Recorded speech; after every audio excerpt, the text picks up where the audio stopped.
प्राण ब्रह्म है, प्राणो ब्रह्मेति विजानाति। प्राणावाव रुद्रः प्राणावाव वसुः प्राणावाव आदित्याः, प्राण वसु है, प्राण रुद्र है, प्राण आदित्य है। अथर्ववेद में पूरा प्राण सूक्त है, उसमें तो सारी सृष्टि ही प्राण में सन्निविष्ट है। प्राणाय नमो यस्य सर्वम इदम वशी, प्राणस्य वशी सर्वम त्रिदिवी यत् प्रतिष्ठितम मातेव पुत्रान् रक्षस्व श्रीश्च प्रज्ञां च विदेहि। जैसे माता पिता जन्म देते हैं तो जन्म जो है वो रज और शुक्र से होता है, ये तो उसका स्थूल कारण है। उस रज और शुक्र में भी जो मूल शक्ति है, प्राण शक्ति, उसी से ही हमारा जन्म होता है। और प्राण ही हमें माता पिता बन करके दूसरा जन्म देता है। माते व पुत्रान् रक्षस्व श्रीश्च प्रज्ञा, श्री और प्रज्ञा भी हमें प्राण से मिलती, मेधा भी मिलती है। या मेधाम देवगणा पितरश्च उवास। प्राण प्रज्ञा है, प्राण ब्रह्म है, प्राण शक्ति है, प्राण मति है, मस्तिष्क में हृदय में भक्ति है, हाथों में कृति है। प्राण जीवन की प्रगति है, प्राण में ही तो गति है, प्राण में जीवन है। जीव प्राण धारणे, जीव प्राण धारणे, जीवन का अर्थ है प्राणों का धारण करना। और मृत्यु क्या है? मृग प्राण त्यागे, प्राणों का विसर्जन ही मृत्यु है। सारा खेल प्राणों का है। ये प्राणों से हम जिंदा रहते हैं, ये तो बहुत साधारण सी बात है। हम लाइफ का सर्वाइवल प्राणों पर है, ऑक्सीजन पर है, ये तो बहुत छोटी सी बात है। प्राण विज्ञान बड़ा गहरा है। जो ऊपर ऊपर से चीजों को देखते हैं उनको ये मायावी चीजें दिखती हैं, दुनियावी चीजें दिखती हैं, ये मैटेरियलिस्टिक वर्ल्ड दिखाई देता है। इसलिए शास्त्र में कहा हिरण्मयेन पात्रेण सत्यस्यापि हितं मुखम तत्वं पूषण अपावृणो सत्य धर्माय दृष्टये। परोक्ष प्रिया वै देव प्रत्यक्ष द्विष। ऊपर ऊपर से चीजों को देखोगे तो तुम्हें दुनिया के अलग अलग नाम रूप सौंदर्य ऐश्वर्य थोड़े लुभावने से प्रतीत होते हैं।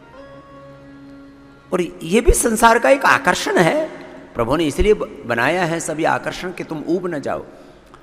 मैंने बार बार दो शब्द कहे, ये दुनिया, ये माया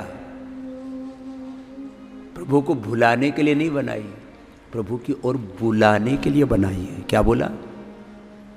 ये दुनिया प्रभु को भुलाने के लिए नहीं, उस ओर बुलाने के लिए बनाई है।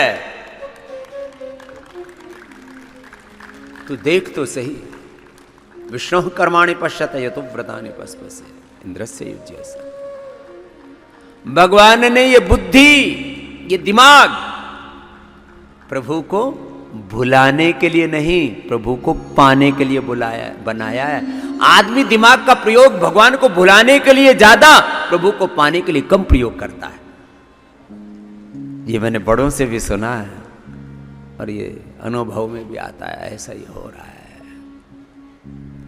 क्या करें, आदमी दुर्बुद्धि हो रखा है। इसलिए प्रार्थना की गायत्री मंत्र में धियो यो नः प्रचोदयात्।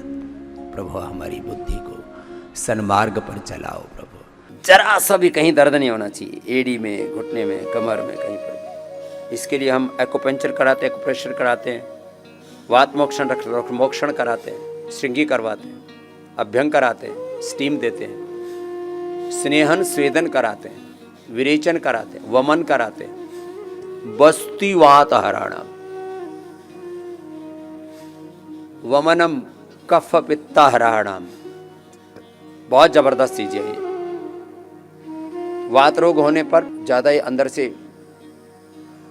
डिफॉर्मेशन हो रहा है, अंदर से न्यूट्रिशन की भी डेफिशिएंसी हो रही है, कई तरह की परहेज करने पड़ते हैं ज़्यादा वात बढ़ने पर।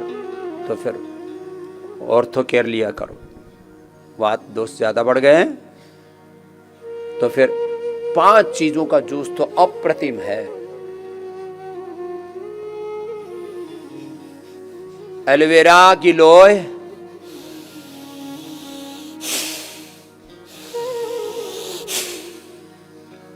निर्गुंडी, पारिजात, सहजरा, 5 चीजों का रस 1 बार, 2 बार या 3 बार।